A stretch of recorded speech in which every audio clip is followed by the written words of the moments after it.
गोकुल में नन्हे कृष्ण अपनी बाल लीलाओं से सबका मन मोह लेते थे। उन्हें माखन मिश्री के साथ मीठे और रसीले फल भी बहुत प्रिय थे। उसी गोकुल में एक गरीब फल बेचने वाली रहती थी। वो रोज टोकरी में फल भरकर गलियों में आवाज लगाती, लेकिन कई बार उसका एक भी फल नहीं बिकता था। एक दिन वो थकी हारी कृष्ण के घर के पास बैठ गई और मन ही मन प्रार्थना करने लगी।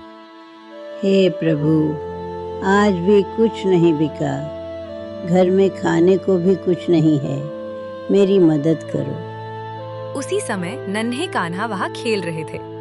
उन्होंने फलवाली की बात सुन ली। मुस्कुराते हुए उसके पास गए और बोले, मैया, मुझे भी कुछ मीठे फल दे दो, मुझे बहुत भूख लगी है। फलवाली ने स्नेह से कहा, बेटा, फल तो दूंगी, पर बदले में कुछ देना पड़ेगा।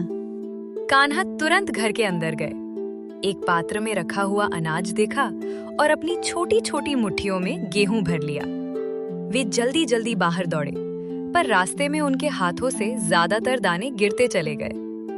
जब वे फलवाली के पास पहुंचे तो उनकी हथेलियों में बस कुछ ही दाने बचे थे। उन्होंने मासूमियत से कहा, मैया, ये लो, मैं तुम्हारे लिए अनाज लाया हूँ। फलवाली ने देखा तो मुस्कुरा दी।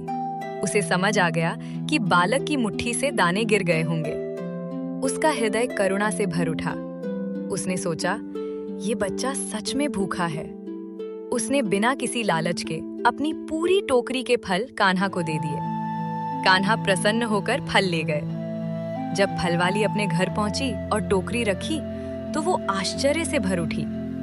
उसकी खाली टोकरी अब चमकते हुए रत्नों और मोतियों से भरी हुई थी।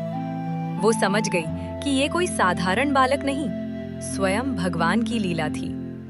उसकी आंखों में कृतज्ञता के आंसू आ गए। जो व्यक्ति बिना स्वार्थ के प्रेम और दया से दूसरों की सहायता करता है, भगवान स्वयं उसकी झोली भर देते हैं।